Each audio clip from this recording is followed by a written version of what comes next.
신자 재교육, 5분 교리, 타종교 이해, 여호와의 증인 완결. 여호와의 증인 1. 여호와의 증인 신자들은 기성교회 신자들을 대상으로 열심히 전도 활동을 한다. 특별히 가톨릭 신자들을 표적으로 삼아 성경을 독특하게 해석하면서 끈질기게 공격한다. 대부분의 천주교 신자들은 누구나 한 번쯤은 여호와의 증인들이 집으로 찾아와서 귀찮고 괴로웠던 경험이 있을 것이다. 일단 집 문 안에 그 사람들을 들여놓으면 찰거머리처럼 달라붙으니까 아예 문간에 들어오지 못하게 하고 상대하지 않는 것이 상책이다. 그러나 무조건 상대하지 않을 수만은 없는 노릇이기에 여호와의 증인들이 도대체 어떤 사람들인지, 그리고 그들의 교리는 무엇인지 공부할 필요가 있다. 여호와의 증인이라는 명칭은 1931년부터 사용되기 시작하였는데, 그 출처는 너희가 나의 증인이다 라는 이사야서 43장 10절이다.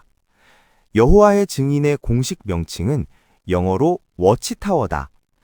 워치타워는 우리말로 번역하면 파수대, 곧 망보는 장소라는 뜻이다. 이 사람들은 가가호호 방문하면서 파수대라는 가낙물을 보라고 권유한다.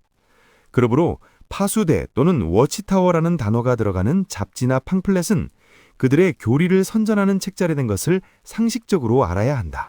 여호와의 증인의 창시자는 리셀이다. 미국 펜실베니아 출신으로 자파상을 하던 사람이다. 그의 부모는 정통적인 장로교 신자였다.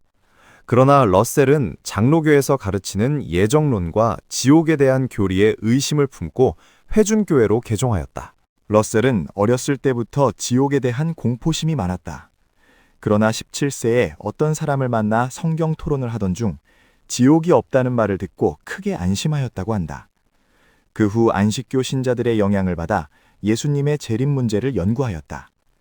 여기에 덧붙여 4세기의 이단자 아리우스가 예수님의 신성을 부정한 것을 받아들여 자기 나름대로 교리 체계를 형성하였다. 이 세 가지, 칼뱅의 예정론, 예수님의 재림 문제, 아리우스 이단은 나중에 여호와의 증인의 핵심적인 교리를 형성하게 될 것이다. 러셀은 1870년 18세 어린 나이로 성경 공부반을 조직하였다.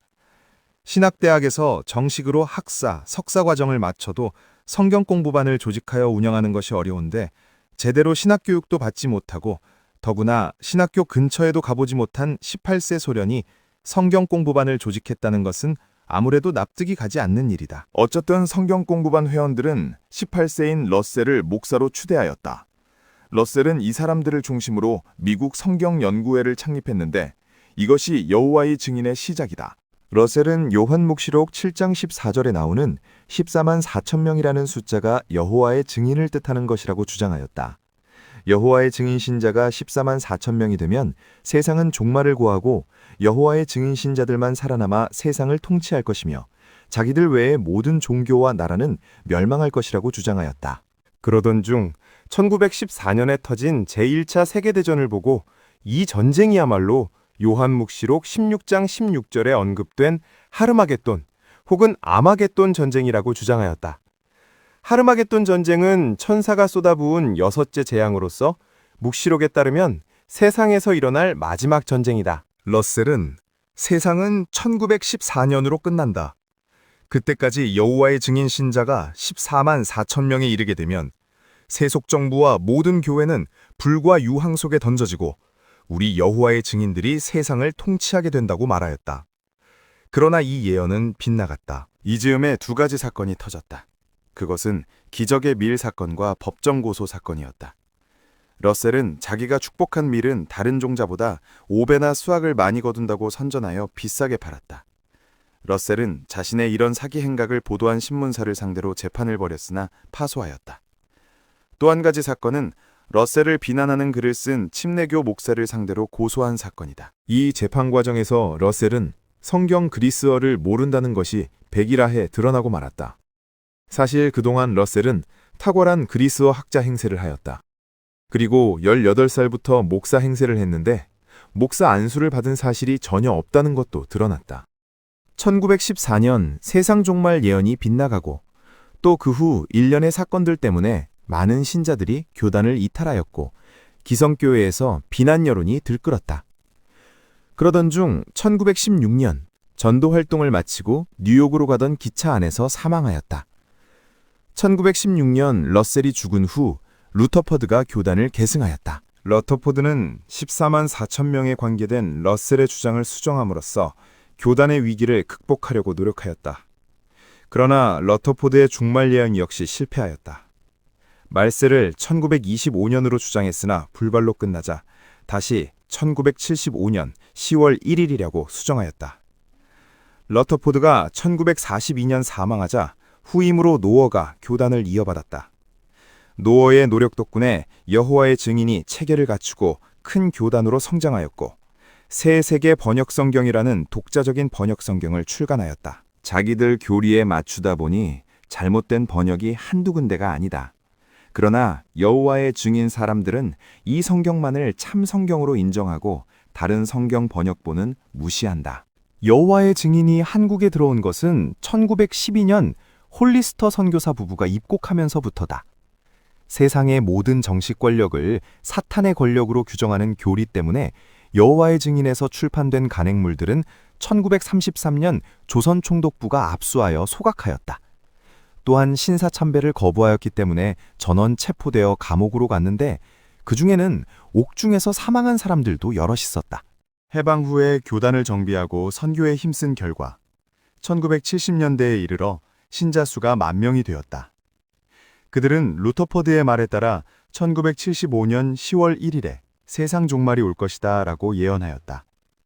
그래서 많은 신자가 가정과 직장, 학교를 포기하며 말세에 대비하였다. 그러나 말세 예언은 빗나갔고 가정 파탄, 직장 포기, 학교 중퇴 등 사회적인 문제가 발생하여 많은 사람이 떨어져 나가 잠시 교세가 위축되었다. 1980년대 이후로 다시 열심히 선교한다. 여호와의 증인 사람들이 열성적으로 선교 활동을 하는 데 비해 성과가 적은 이유는 무엇일까? 첫째, 세상 종말 예언이 여러 번 빗나갔기 때문이다. 1914년, 1925년, 1975년 10월 1일 모두 빗나가고 말았다. 둘째, 개신교에서 이 종단의 문제점과 신학상의 오류를 적극 홍보하기 때문이다.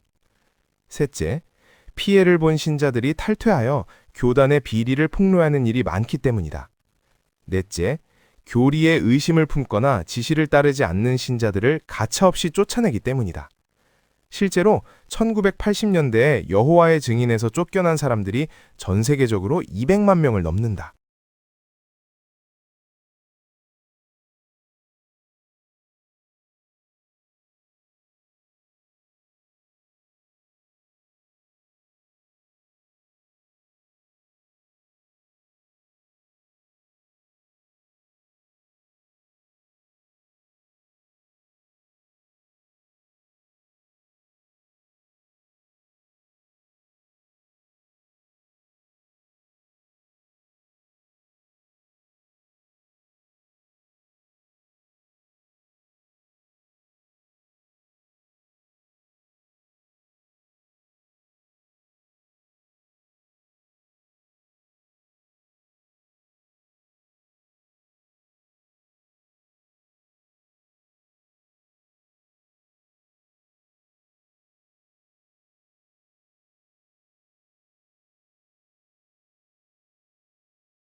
증인 2. 여호와의 증인의 교리적인 문제를 살펴보자. 여호와의 증인 신자들이 기성교의 신자들을 만나서 제일 먼저 문제 삼는 것은 삼위일체론이다. 성경 어디에 삼위일체라는 말이 있느냐? 라고 묻는다. 이들은 삼위일체를 부정하고 다만 성부, 성자, 성령을 하느님의 활동력이라고 주장한다. 그 다음에 중요한 차이점은 여호와의 증인은 예수 그리스도에 부정한다는 것이다. 이들은 서슴없이 예수는 하느님이 아니라고 말한다. 그러면 예수는 누구인가? 예수는 하느님의 외아들이지 하느님이 아니라는 것이다. 하느님의 외아들이란 하느님에게서 직접 창조된 사람을 뜻한다고 주장한다. 하느님에게서 직접 창조된 존재는 아담과 천사뿐이다. 만일 예수가 아담이 아니라면 예수는 결국 천사일 수밖에 없다. 예수가 천사라면 어느 천사인가? 미카엘 대천사다. 이들은 예수는 미카엘 대천사가 천사의 품위를 벗어버리고 인간의 모습으로 세상에 오신 분이라고 주장한다. 이처럼 여호와의 증인은 예수님의 신성폐표를 부정한다. 이것은 4세기의 이단자 아리우스의 교리를 제멋대로 인용한 것에 불과하다. 그러나 우리 가톨릭 신자들 뿐만 아니라 정통 그리스도교 신자들은 모두 예수님이 참 하느님이심을 고백한다. 예수님의 신성을 부정하는 종교는 참된 그리스도교라고 볼 수 없다. 여호와의 증인은 영혼이 불멸한다는 것을 인정하지 않는다. 인간은 죽으면 그것으로 끝나는 것이지 영혼이 살아남아 지옥으로 가거나 천국으로 가는 것이 아니라고 주장한다. 영혼은 사람이 죽으면 소멸되기 때문이라고 한다. 이처럼 영혼 불멸을 부정하는 것은 다시 말해서 지옥의 존재를 믿지 않는 것과 통한다. 지옥은 하느님의 사랑에 반대되는 것인데 하느님이 당신의 자녀인 인간을 영원한 지옥불로 보낸다는 것은 있을 수 없는 일이라고 이들은 주장한다. 여호와의 증인들은 정말 열심히 그리고 끈질기게 전도하는데 그렇게 할 수 있는 비결이 무엇일까? 여기서 여호와의 증인 사림들의 전도 방법을 알아보겠다. 우선 용어부터 다르다는 것을 알아야 한다. 그들은 교회라 하지 않고 왕국회관이라 하고 선교 또는 전도가 아니라 봉사라 하고 신자나 성도가 아니라 전도인이라고 한다. 봉사 즉 전도 활동은 크게 두 가지가 있다. 야외 봉사는 길거리 같은 데서 전도하는 것을 말하고 호별은 집집마다 방문하여 전도하는 것을 말한다. 각 가정을 방문하여 파수대, 또 지금은 깔때이다 같은 출판물을 판매하면서 성경을 토론하는 것이 이들의 주된 전도 방법이다. 이들은 개신교 신자들보다는 카톨릭 신자들을 집중적으로 공략한다. 개신교 신자들은 성경에 대한 지식이 많으며 여호와의 증인의 문제점을 교육받았기 때문에 쉽게 넘어오지 않는데 카톨릭 신자들은 성경 지식도 약하고 여호와의 증인이 무엇인지도 제대로 교육을 받지 않았기 때문에 쉽게 넘어온다는 것이다. 실제로 상당수 가톨릭 신자들이 여호와의 증인으로 개종하는 것이 사실이다. 그렇게 개종한 사람들은 가톨릭의 사정과 가톨릭 신자들의 약점을 잘 알기 때문에 다시 가톨릭 신자들을 공략한다. 어떤 왕국회관의 경우에는 가톨릭에서 넘어온 사람들이 전체 신자의 반 이상이라고 한다. 여호와의 증인 사람들이 열심히 전도하는 이유는 무엇인가? 그것은 교리 때문이다. 이 사람들의 교리에 따르면 전도 활동에 충성을 다하는 사람만이 곧 닥쳐올 말세의 구원을 받아 천년왕국에 들어갈 수 있다. 또한 매달 최소한 90시간 이상 전도 활동을 해야 의무가 있다. 매달 90시간이라면 매일 3시간 이상 전도 활동을 해야 한다는 계산이다. 전도 활동을 나가기 전에는 철저한 교육을 받는다. 매주 최소한 5시간씩은 교육을 받을 의무가 있다고 한다. 전도 방법은 두 가지로 나누어 볼 수 있다. 즉, 출판물 판매 방법과 성경 토론이다. 성경에서 삼위일체하는 단어를 찾아주십시오. 예수가 하느님이라는 것이 성경 어디에 기록되어 있습니까? 이런 질문을 던져서 기성교의 신자들을 당황케 한 다음 자기네 교리를 설명한다. 만일 성경 토론을 하다가 수세에 몰리면 정중히 인사하고 돌아간다. 그러나 포기하지 않는다. 왕국회관에 돌아가서 자기가 겪었던 곤란을 얘기하고 그에 대한 재교육을 받고 반드시 다시 찾아간다. 이 사람들과 성경 토론을 하면서 흔히 겪게 되는 것은 용어의 차이와 성경 해석상의 차이에 따른 논쟁이다. 자기네 성경만이 올바른 성경이고 나머지는 잘못된 번역이라는 주장을 펴기 때문이다. 그러나 이들의 성경 지식은 체계적이지 않고 아주 단편적이라는 약점이 있다. 자기가 교육받고 달달 외운 것밖에는 모른다. 그러므로 그 사람들이 들이대는 성경 구절을 가지고 싸우려 하면 백전백패다. 아무 구절이라도 좋으니 그 사람들이 들먹이지 않는 다른 성경 구절을 물어보라. 그러면 말문이 막혀서 돌아갈 것이다. 그리고 공부해서 다시 올 것이다. 그러면 그 구절에 대해서는 논쟁하지 말고 또 다른 구절의 뜻을 물어보라. 결국 지쳐서 그만두든지 딴 얘기를 할 것이다. 그러면 나도 같이 딴 얘기를 하면 된다. 예를 들면 탈출기 26장을 보면 천막으로 주님의 성전을 지으라고 하는데 당신네 왕국회관은 왜 벽돌로 지었느냐?